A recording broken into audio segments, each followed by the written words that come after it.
Hey, what's up? I'm Rat from Am The Avalanche. Hey, what's up? I'm Vinny, and you're watching LiveTheScene.com. Amsterdam,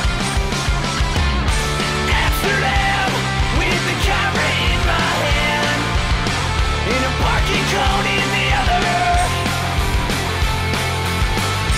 Times like this, needed. Yeah, man, it's been amazing. Tomorrow's the last day. We're gonna miss it, but we're going to Australia now. So it's summertime over there. So, but it's been amazing. I mean, the shows have been huge, and I know we're making fans every night. And what more do you need from a tour? But the camaraderie and just the good people on the tour and everyone that's been kind of there for each other. It's been pretty special. Times like this, mean everything. I think the new one will have the same flavor, kind of, same ballpark as the last record, but I think we're going to be experimenting more with introducing a little bit more of like American rock and roll sound into what we already have going on. I mean, it's something we've kind of dabbled in on this record that just came out. You know, we've definitely introduced that flavor a little bit in some of the songs, but I think it's going to be a little more prevalent in the newer songs that we've been writing. It's a bit like what comes out as well. It's not. It's always like that. Yeah, it's never like that where we just set out to try and do something. Trying too hard to do something usually is a terrible result. So we're just kind of sticking to what is coming naturally. And I think if anything, there's just going to be, for my taste, there's going to be more of a just push that, like, we've added a little bit of like a working class feel to the music and to the lyrics, and that is something that I want to kind of go into a little bit more. Your diary is bleeding, 'cause the words are so misleading. It definitely made us want to do music more than ever. Not that we were like jaded on tour or anything, but when you spend a lot of time on the road and traveling and you lose that sense of home, you kind of want to go back to it just a little bit. And we did that, but then it's, the grass is always greener on the other side. When we were at home doing our jobs, the only thing we wanted to do was get back on the road and play the songs that we've been working on, which we spent most of that time just writing. Yeah, I knew that we had to come back with a strong record, and I wasn't worried about it. I know that the stuff we were working on was getting there, and it got there finally. And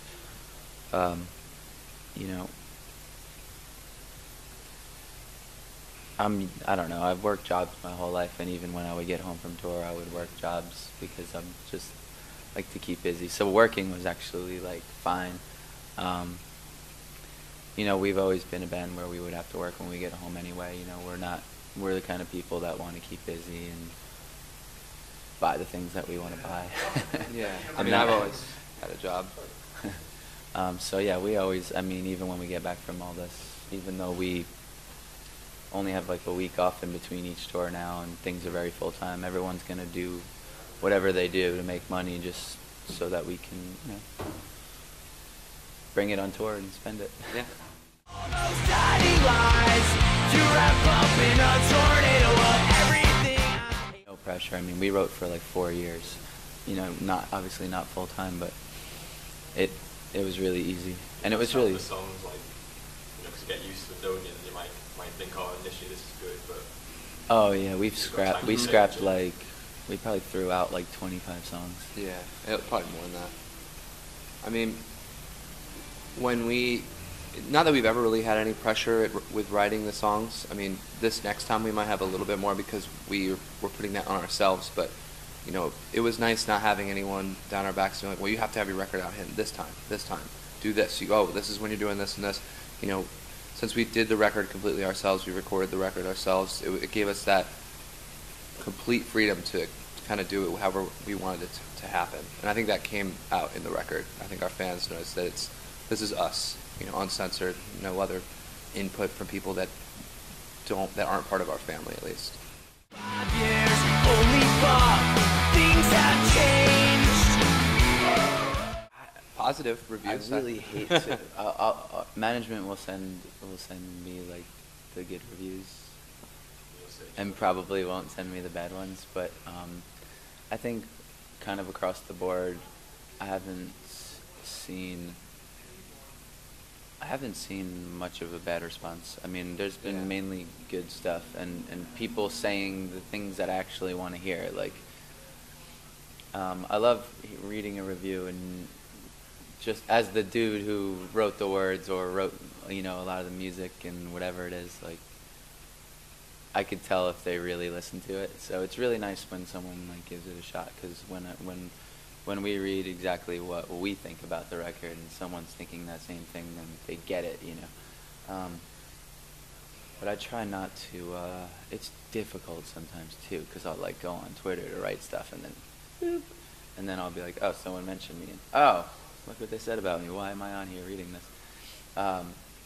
So I'm trying more and more not to even do that. So I like to go on Twitter, and I like to stay connected to everybody, and I like to let people know what's going on with our band, but I really don't like reading people saying bad things.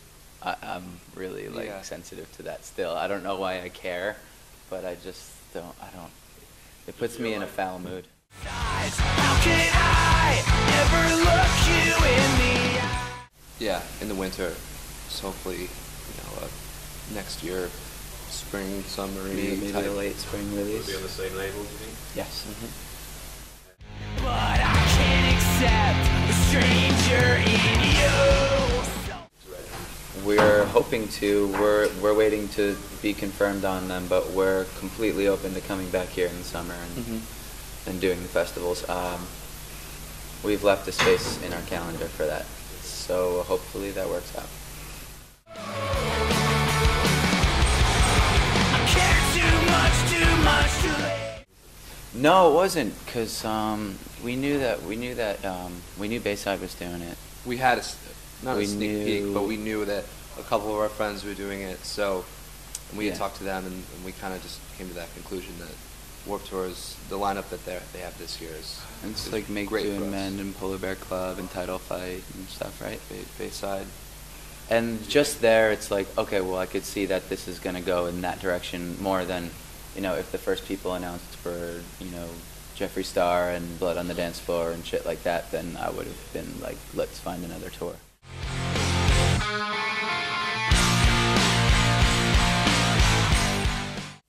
I'm friends with so many bands that I don't like their So music. is it, do you try and not judge people before you meet them, or It's hard to not, like, what do you think you've got to have a bit of pride, like you've got to well, have respect for them well, first? we're all people, right? I mean, Yeah.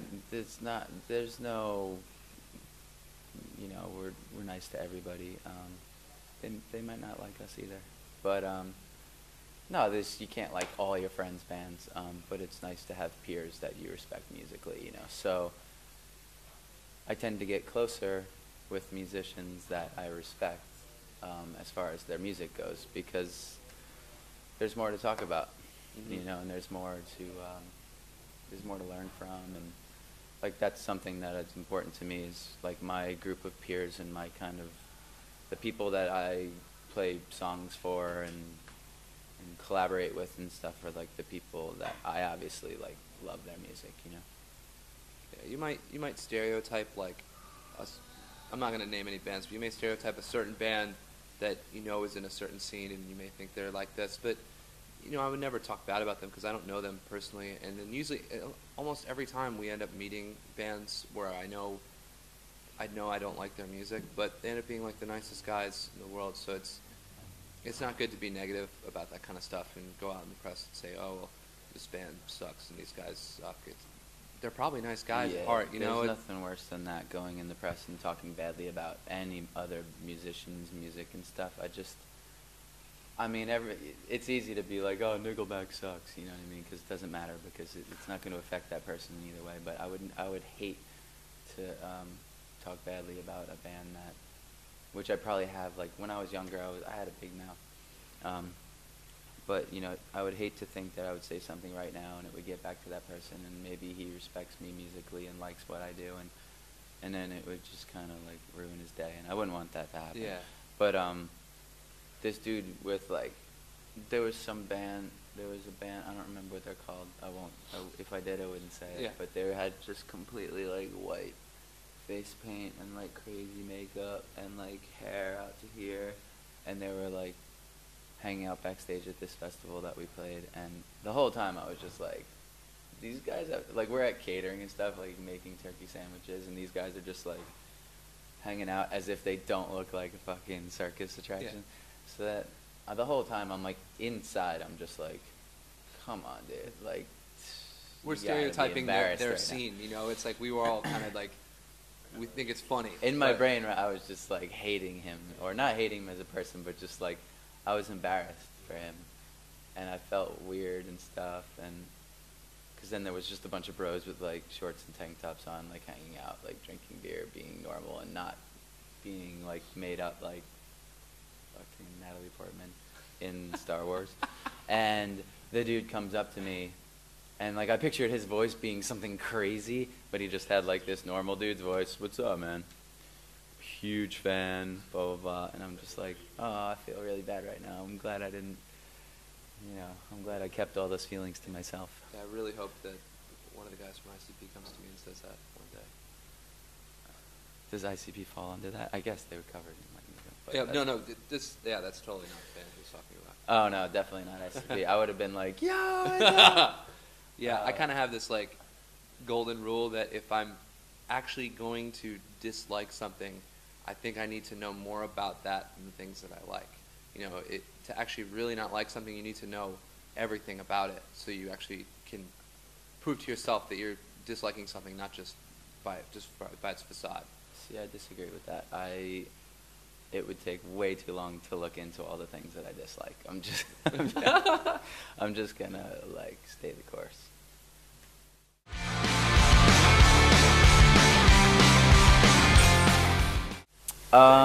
We were talking. I've been talking to a few people about maybe coming and playing some shows in the UK in the summer solo, but I don't know if you would call it a tour or if it's going to be a show or a few shows. But I'm going to see what I could do. If it's going to cost me thousands of dollars to like ride around the UK like everywhere, I might just keep it to like a few shows, just so I'm not like. I want it to be fun. I don't want to be like.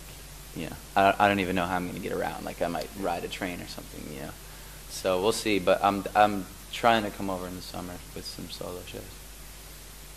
And you're a limit. Amsterdam, I miss you.